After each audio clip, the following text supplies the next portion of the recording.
Contest chair, ladies and gentlemen, how does the typical teenager start his day as soon as he opens his eyes? Simply, it's nothing other than holding his smartphone and going around and around in this box. So we start here, checking his timeline, liking and disliking. Well, that was applicable a few months ago. Nowadays, not only teenagers, but also their parents are busy tweeting, retweeting, or at least checking Twitter. Recently, we got this new thing, Instagram. Oh, come on. Teenagers would never stop checking how many likes they got on the photo they posted on Instagram. Of course, we cannot forget the long group chats on WhatsApp. The number of Facebook users has dramatically increased over the past few years. It has more than 1 million users that the managers of the website do not need to attract any more users. And all they focus on right now is to improve their website, to not fall behind in this very competitive domain of social networking websites. Twitter has also been very successful lately. There's a very wide range of possibilities for its users. It can be just for you to express your opinion or to stay up to date with politics, art, and music. And since Twitter has become so popular that even politicians, musicians, and actors use it, people nowadays have direct links with these people and can easily contact them, which is not always good, I suppose.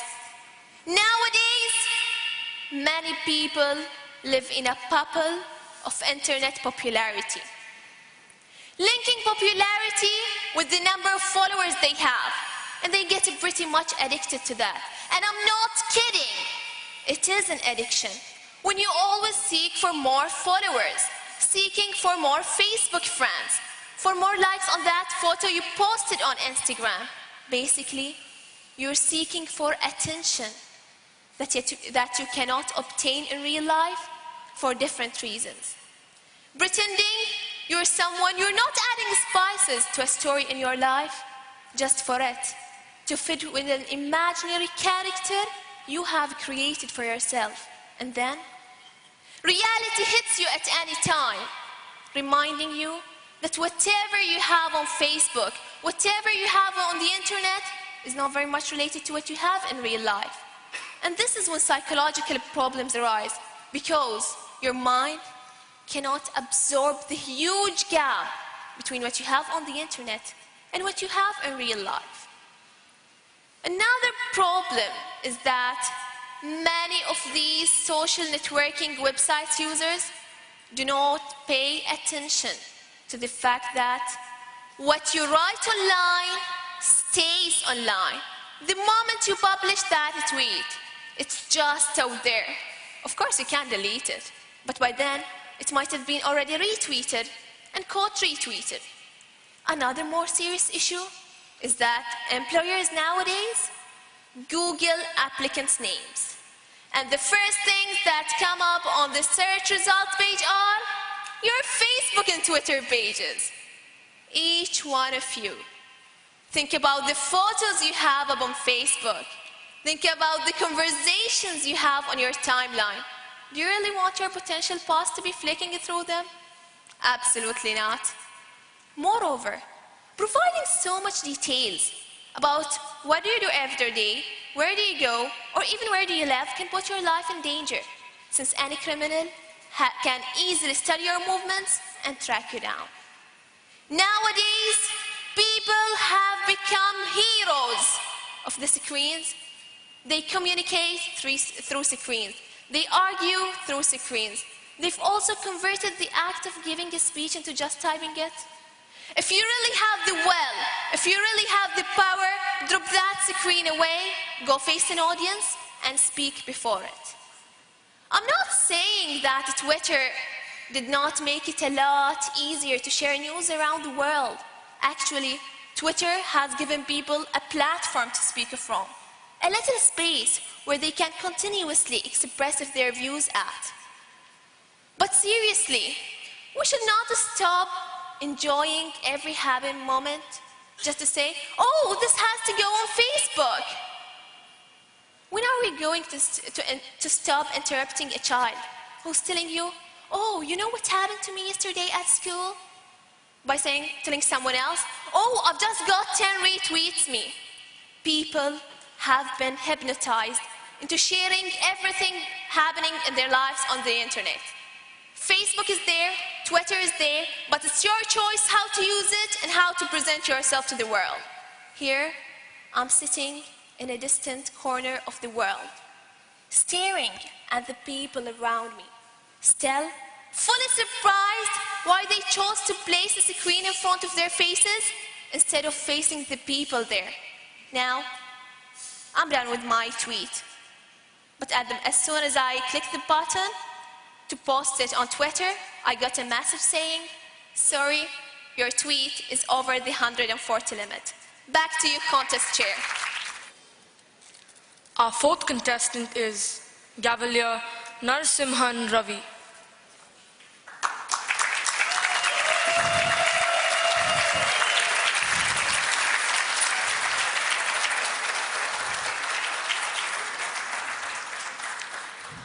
Cavalier Narasimhan Ravi, challenge your limits.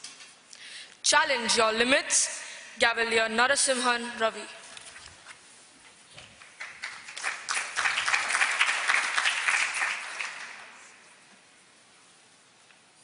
Winners never quit, and quitters never win. Rightly said by Vince Lombardi. Contest chair, panel of judges, and friends. Good evening. Last summer, Qatar Petroleum Fitness Center organized a skip rope challenge. I was least fond of skipping. But those exotic prizes, irresistible. But a 20 days challenge, God save me. Day one at the fitness center, whoa, those guys got some skills. There were 9 or 10 of them, all skipping faster than Usain Bolt. One leg jump, double jump, zigzags, you name it. I took a skip rope, spotted a cozy corner, and started to skip. Suddenly, I realized that I was the center of attraction. All of them stared at me with that look. My grandma can skip faster. By the end of the day, I huffed and puffed and finally managed to do 600 skips. Came back home, unable to stand. Habitually, I told my father about my first day's dreaded score.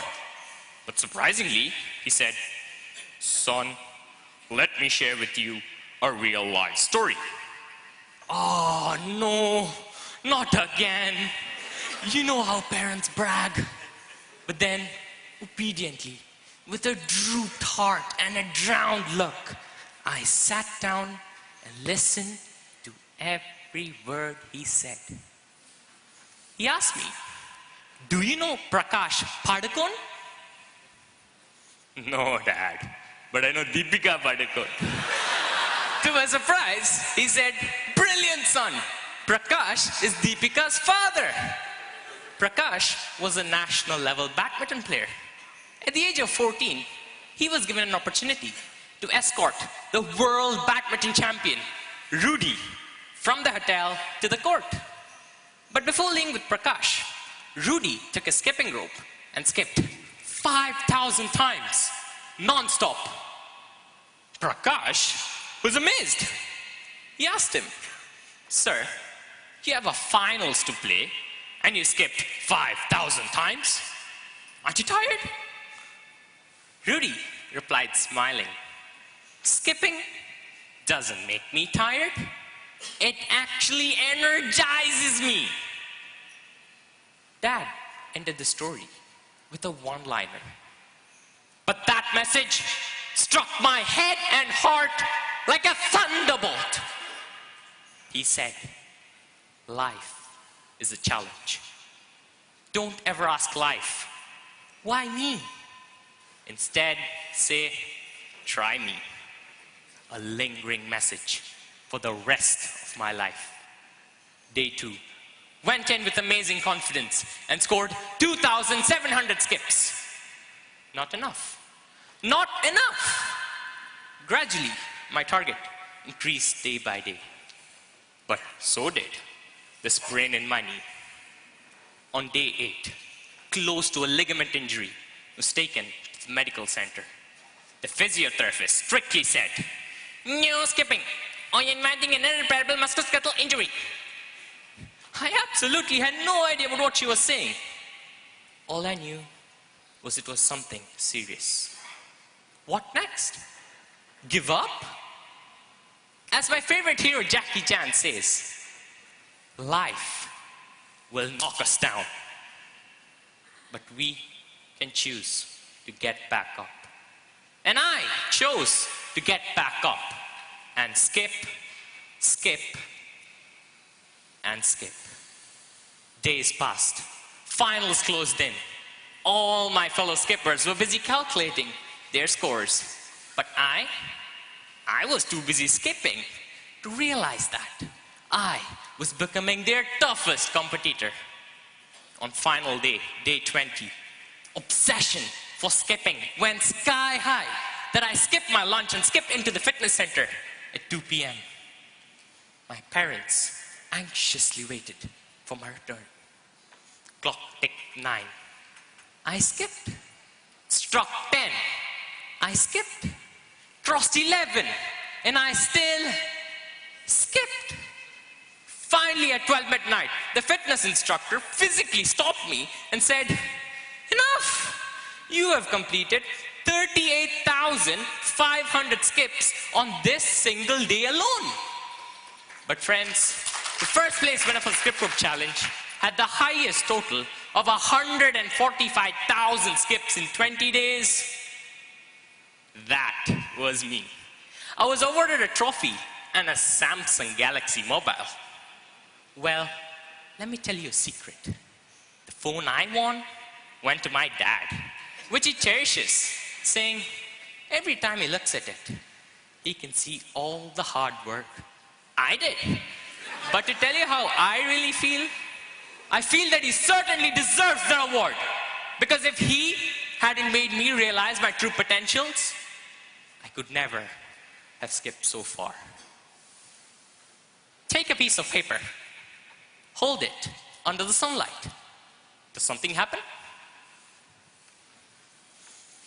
Take a lens.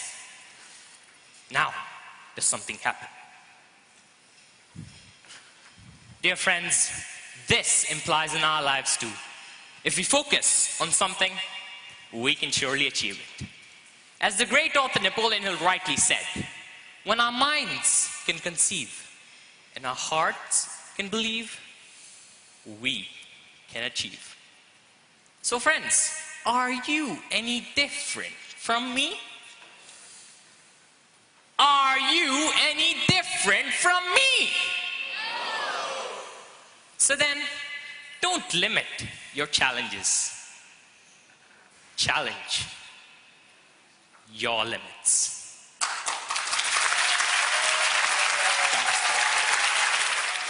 Our fifth contestant is Gavalier Arjun Srikumar.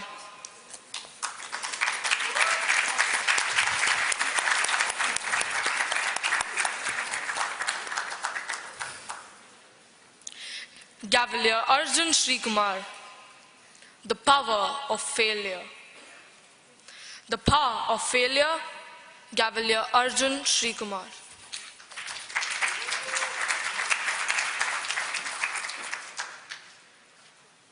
A diamond cannot be polished without friction, and a man cannot be made perfect without trials. Just as light is followed by darkness,